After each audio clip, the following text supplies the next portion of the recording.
Hai, Assalamualaikum. Di video saya kali ini, saya akan membahas mengenai mola hidatidosa atau kehamilan anggur. Mulai dari definisi, penyebab, klasifikasi, gejala klinis, kapan harus ke dokter kandungan, penegakan diagnosanya, tata laksananya, dan pemantauannya. Untuk moms nih yang bingung, hamil anggur tuh apa sih sebenarnya? Hamil ada anggurnya atau apa sih? Tonton ya video saya sampai selesai.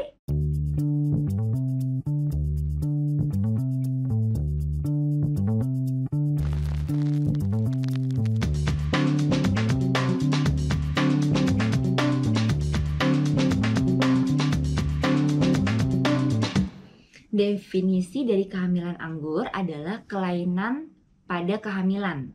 Jadi, sel telur yang sudah dibuahi itu kan harusnya berkembang atau tumbuh itu menjadi janin ya, Mams.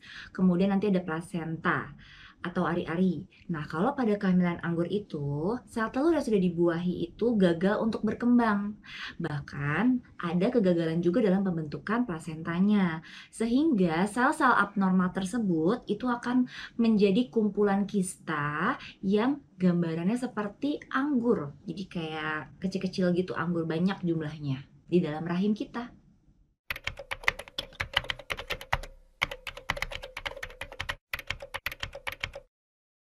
Penyebab dari terjadinya kehamilan anggur itu memang di saat pertemuan dari sel telur dengan sperma, Mams.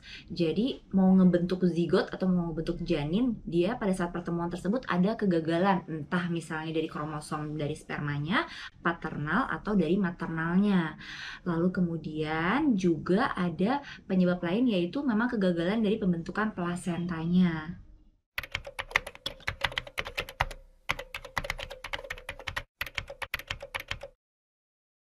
Klasifikasi dari mola itu ada dua nih, Mams.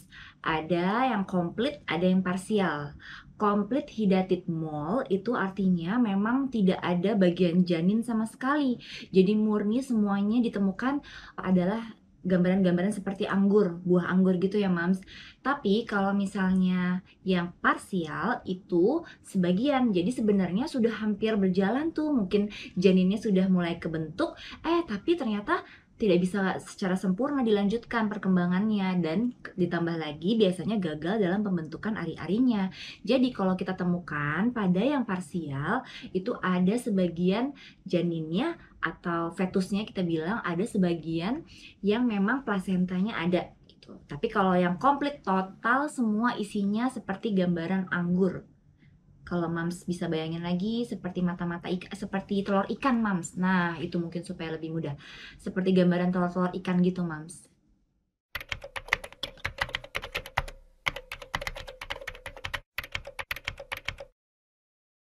Gejala klinis untuk kehamilan mola atau kehamilan anggur itu yang paling khas banget adalah mualnya berlebihan, Mams. Lebih mual dibandingkan hamil biasa.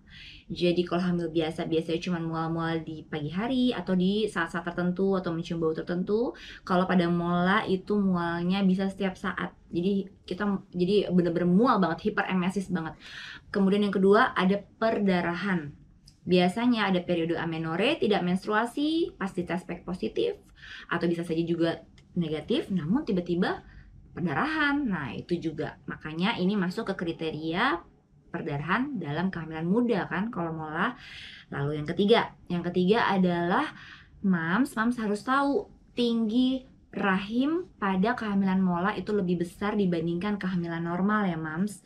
Jadi kalau misalnya Mams meriksa ke bidan atau ke dokter, terus pas diperiksa dan disesuaikan dengan hari pertama, hari terakhir atau USG, itu ternyata memang ini masih 15 minggu lah atau 16 minggu, yang dimana mestinya harusnya setengah pusat lah gitu, kurang lebih gitu kan.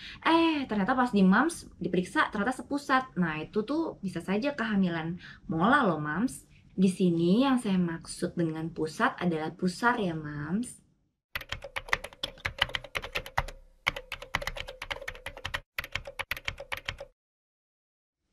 Kapan Mams harus ke dokter adalah apabila Mams merasakan gejala yang tadi saya sebutkan, tapi terus-menerus, jadi nggak hilang-hilangan.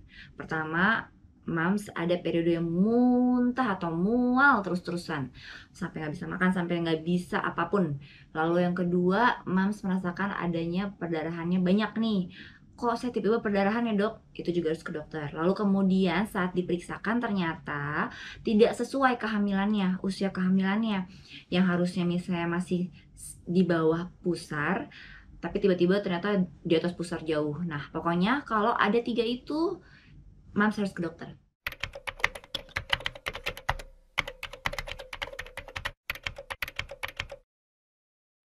Nah, saat Mams pergi ke dokter kandungan, biasanya kami akan kembali lagi memeriksakan mulai dari anamnesa, tanya jawab. Kami akan pastikan usia kehamilannya Mams itu sesuai atau tidak dengan temuannya kami. Apa temuannya kami? Bisa saja dari temuan USG sebelumnya atau misalnya dari pemeriksaan tinggi rahimnya Mams.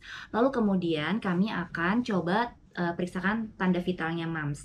Tanda vital Mams mulai dari tensi nadi, suhu, karena kadangkala penyakit mola itu akan membuat Mams jadi berhubungan dengan hormon yang namanya hormon tiroid, jadi lebih hipertiroid, jadi bisa sampai berdebar-debar, terus udah gitu juga Mams jadi lebih mudah berkeringat. Jadi itu semua kami coba dilihat dulu dari awal. Lalu setelah pemeriksaan fisik, kami akan coba pemeriksaan obstetri nih Mams, pemeriksaan kehamilan. Mulai tadi saya bahas mengenai pemeriksaan rahimnya Mams. Pemeriksaan rahimnya, tinggi fundusnya sesuai nggak sama usia kehamilan, lalu kemudian diperiksakan juga ada nyeri tekan atau tidak, ada perdarahan atau tidak, lalu kemudian Mamsnya akan tiduran, lalu diperiksakan secara litotomi atau mohon maaf mengangkang seperti itu, lalu akan dilakukan pemeriksaan inspekulo. Pemeriksaan inspekulo kita menggunakannya dengan spekulum, kita akan intip tuh perdarahannya benar atau tidak dari dalam rahim, apakah benar dari rahim atau dari yang luar. Misalnya bisa saja mulut rahimnya ada iritasi atau ada lainnya ya Mams ya, seperti lecet pada vagina dan lain sebagainya.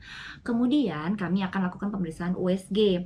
Kalau di pemeriksaan USG ini ditemukan memang ada gambaran seperti gambaran mola yang khas, biasanya sudah bisa menegakkan mola hidatidosa atau kehamilan mola. Tapi kalau memang ternyata kehamilan masih kecil sekali, kami tetap membutuhkan pemeriksaan beta HCG kuantitatif. Untuk mola itu walaupun pada parsial bisa di bawah 100.000, tapi kami cut off-nya memang 100.000 ya Mams, karena sebenarnya beta HCG atau hormon dalam kehamilan itu bertingkat loh naiknya, tidak langsung tiba-tiba langsung tinggi 100.000, tidak. Tapi kalau pada mola hidatidosa kami periksa beta HCG, tiba-tiba keluar 200.000 atau keluar 150.000. Nah, kalau udah kayak gitu kita bisa menegakkan ini kehamilan mola.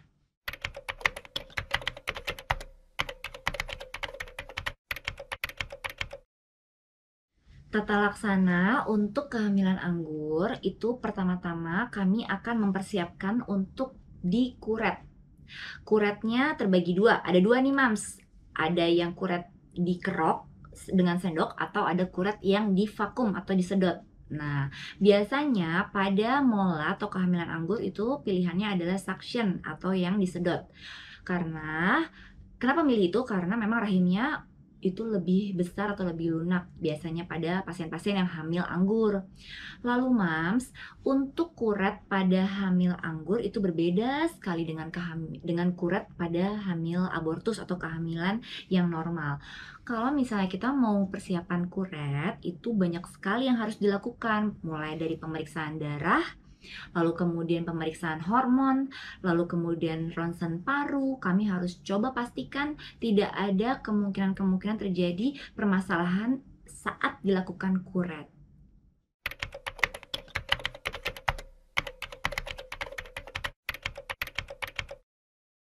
Nah, pemantauan untuk pasien-pasien yang sudah dilakukan kuret pada kehamilan anggur itu ada beberapa Mams.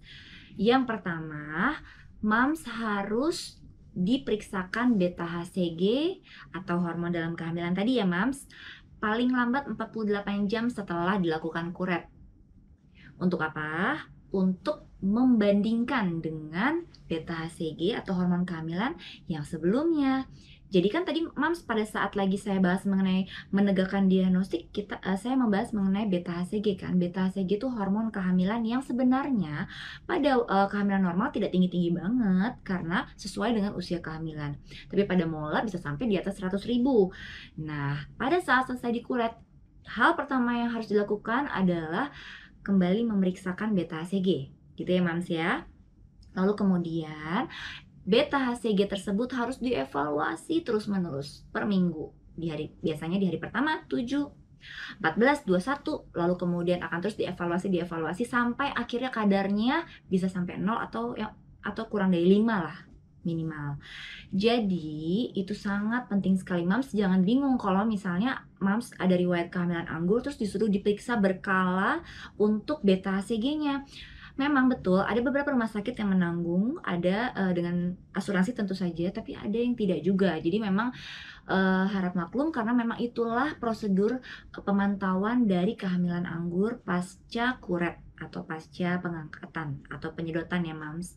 Lalu berikutnya, karena kita memang mau mengevaluasi beta HCG atau hormon kehamilan, maka mams-mams ini harus tahu bahwasanya tidak boleh hamil dulu, minimal 6 bulan setelah kuret. Ya, ingat ya.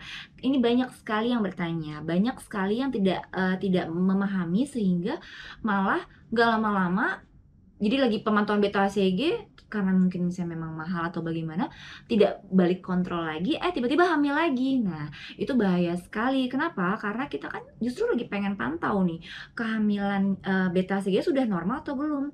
Ada resikonya kalau misalnya tidak rutin kontrol sampai kadar beta HCG-nya tidak normal kembali atau kurang dari 5, beresiko untuk terjadi kehamilan mola kembali loh, Mams.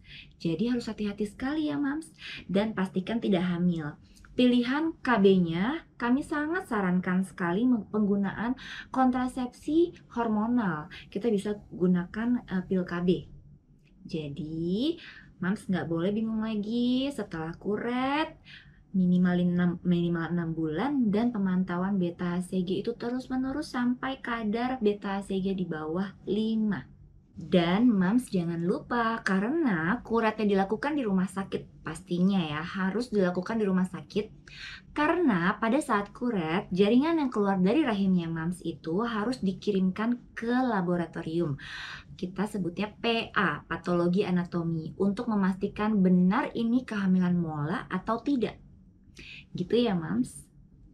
Nah, demikian edukasi saya mengenai mola hidatidosa atau kehamilan anggur ya, Mams. Semoga Mams jadi paham ya. Perempuan yang sehat adalah perempuan yang paham dengan dirinya sendiri. Mams, ingat ya untuk subscribe dan nyalakan loncengnya supaya Mams tidak ketinggalan informasi saat saya upload video baru. Dan mohon bantuannya untuk like dan share supaya informasi saya bermanfaat untuk yang lainnya. Kalau ada pertanyaan atau bingung-bingung, silakan tulis di kolom komentar di bawah ini. Insya Allah nanti saya jawab ya. Wassalamualaikum.